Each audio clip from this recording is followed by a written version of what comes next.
आणि पुन्हा त्याच तीर्थात उभं राहून परत त्याच तीर्थाला समर्पित करतो. आज सकाळपासून आतापर्यंत अनेक प्रकारचे विधी आपण केलेले आहेत. विधी केले पण ते का केले हे आपल्याला कळालं पाहिजे, बरोबर आहे का नाही? सर्वात पहिल्यांदा आपण या पूजेचा आजच्या दिवसाचा प्रधान संकल्प केलेला आहे. आज दिवसभरातून आपण काय करणार आहे आणि आपण जी करणारी पूजा आहे याची सारणी, त्याची मांडणी ही परमेश्वराच्या देवीच्या चरणी आपण सांगितली. आणि त्याच्यापासून आम्हाला काय पाहिजे आहे? मग सुख, शांती, समाधान, यश, विजय, कीर्ती, लाभ, मुलाबाळांना चांगल्या प्रकारचं शैक्षणिक क्षेत्रात यश, जागेतले जमिनीतले सर्व दोष निरसन व्हायला पाहिजे. आपण करत असलेल्या उद्योग, धंदा, व्यवसाय, नोकरी क्षेत्रात चांगल्या प्रकारचं यश प्राप्त व्हायला पाहिजे आणि खूप गजांत लक्ष्मी ही आपल्या घरी निवास व्हायला पाहिजे.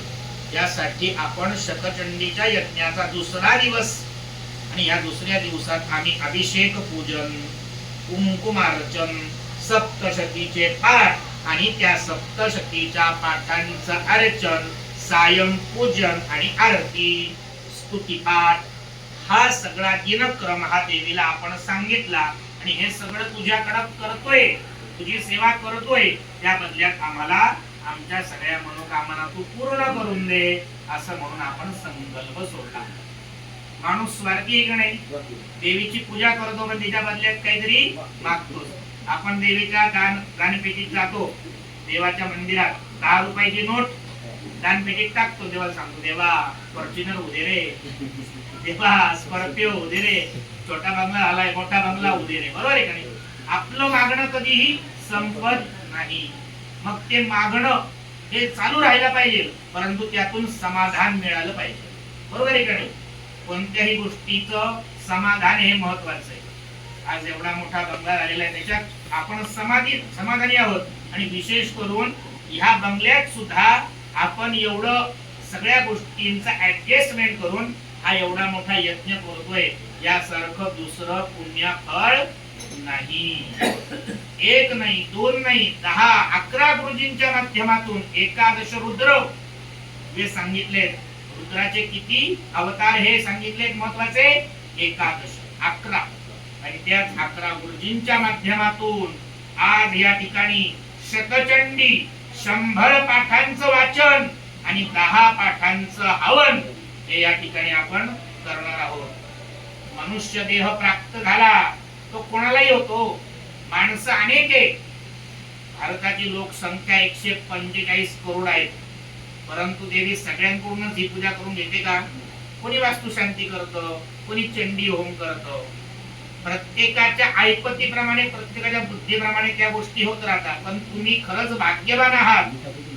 मी काल देखील सांगितलं, काहीतरी आपलं पूर्व पुण्य आहे, पूर्व पुण्याई आहे की आपल्या हातून एवढा मोठा यज्ञ हा घडत आहे. तुम्ही बघाल का असंच आपण दुपारी हवन केलं, किती आपल्याला त्रास झाला.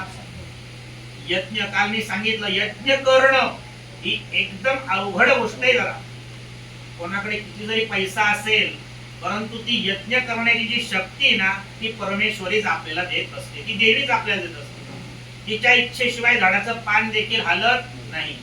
यज्ञ करताना जो यज्ञाचा यजमान सांगितलेला आहे, त्याला एखाद्या स्त्रीला जेव्हा बाळ होताना जेवढ्या मत वेदना होतात तेवढ्या वेदना त्या यजमानाला होत असतात. मग आपले काम सगळे पेंडिंगला पडतात. गुरुजींची व्यवस्था पाहावी लागते, इथे पूजेत काही कमी पडतंय का ते पाहावं लागतं. सगळ्या गोष्टी आपल्याला ऍडजस्टमेंट करावी लागते. आणि मग या ठिकाणी आपण पूजेला बसतो. आणि पूजेला बसायची सवय नसते हो, एवढ्या धुराची सवय नसते, एवढ्या आहुतींची सवय नसते. तुमच्या मुलाला हात लगेच आलेले दुखायला सुरुवात होऊन जाते. ही कालची आमची परिस्थिती. का रे दादा, बरोबर आहे का नाही? असं आम्ही त्याला तरी बसवलं का? मग बघा, आम्ही एवढा मोठा यज्ञ करतोय आणि यज्ञाचा हा दुसरा दिवस आपण महाअभिषेकापासून सुरू केला. अभिषेक कशाचा केला? केसर. केसर हे लक्ष्मीला प्रिय सांगितलंय. केसराच्या पाण्याने महाकाली, महालक्ष्मी, महासरस्वती देवीचा अभिषेक केला. का? तर घरात लक्ष्मी स्थिर राहावी.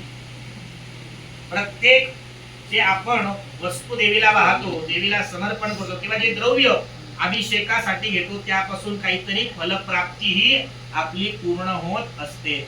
आपले दीपक कुलकर्णी गुरुजी यांनी खूप बुद्धिमत्तेप्रमाणे सगळ्या गोष्टी निवडल्या असतील. उद्या पण काहीतरी वेगळं द्रव्य असेल का हो गुरुजी? काय?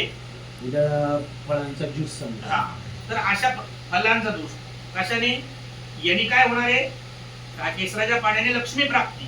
फळांच्या ज्यूस जे फळ आहे त्याला फलप्राप्ती होणार आहे. बरोबर आहे का नाही? फलप्राप्ती म्हणजे काय? जे काम करू त्यात लवकरात लवकर यश मिळालं पाहिजे म्हणून उद्या फळांच्या ज्यूसाचा अभिषेक करणार आहे. ते झाल्यानंतर आपण काय केलं? अर्चन, कुंकुम अर्चन. गुरुजींनी देवीचे 1000 नावं घेतले. किती? 1 2 नाही, 1000 नावं घेऊन देवीला आवाहन केलं आणि देवीचं प्रिय असलेलं कुंकू हे देवीला वाहिलं. हे कुंकू वाहण्याचं कारण काय? तर घरच्या ज्या स्त्रिया आहेत, सवाष्णी आहेत, त्यांना चांगल्या प्रकारचं सौभाग्य प्राप्त व्हावं. आणि नुसतं एक दिवसाचं नाही, एक जन्माचं नाही, तर 7 जन्म. वडाला किती फेऱ्या मारतात वहिनी? 7 जन्म हेच पाहिजे ना. म्हणून आपण 7 जन्म पर्यंत सौभाग्य प्राप्त व्हावं आणि आमच्या भाऊंना चांगल्या प्रकारचं आरोग्य मिळावं यासाठी आज आपण काय केलं? कुंकुमार्चन. त्यानंतर आपण सुरू केलं पाठाचं हवन. पायसम तिल सरपिशा, दुधात शिजवलेला भात हा देवीला अतिशय प्रिय सांगितलेला आहे. आणि जे धुनात आपण टाकलं ना ती महाहुती आहे.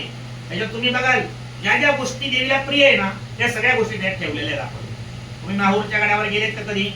तिथं काय प्रसिद्ध आहे? विडा. बरोबर आहे का नाही? सप्तशतीत आलेला आहे. डाळिंबी कुसुमोपमाहा. फळांमध्ये देवी कशाचा निवास करते? डाळिंबामध्ये निवास करते. इक्षुरस म्हणजे उसामध्ये देवी निवास करते.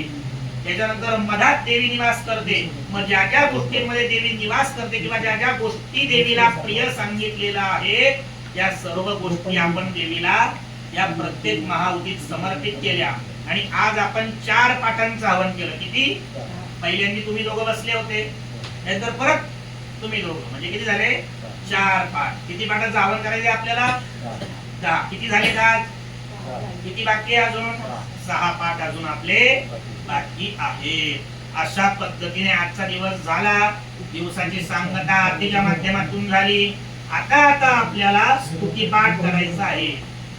स्तुती प्रत्येकाला प्रिय असते.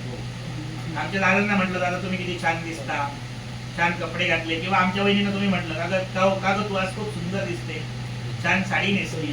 वहिनींना आनंद वाटतो की नाही? तसेच भगवंताला, परमेश्वराला पण, देवीला पण काय प्रिय आहे हो?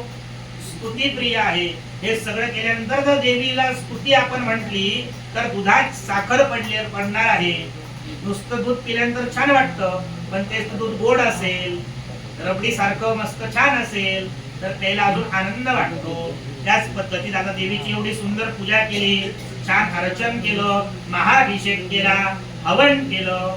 आता देवीची स्तुती करायची आणि भगवती हीच पूजा तू गोड मानून घे. तुला आम्ही केल्या इतपत मोठे नाही. आपण आपल्या आईला काही देऊ शकतो का हो? जे आहे ते तिनेच दिलंय ना आपल्याला. जन्म तिने दिला, आजपर्यंत पालन पोषण तिनेच केलं, आपल्याकडे लक्ष तिने दिलं. बरोबर आहे का नाही? ती आहे म्हणून आपण. त्याच पद्धतीने ह्या भगवतीची सेवा या ठिकाणी आपण समाप्त करतो आहोत. आजच्या दिवसाची सेवा समाप्त करतो आहोत आणि ती भजनाच्या एका स्तुती पाठाच्या माध्यमातून समाप्त करणार आहोत. आणि केलेली सेवाच फक्त तिच्या चरणी समर्पित करायची.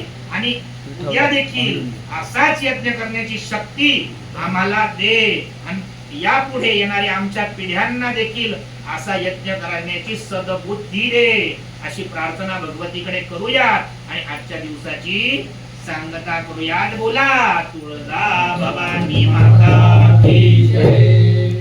आज तुमच्या मनातली जी काही इच्छा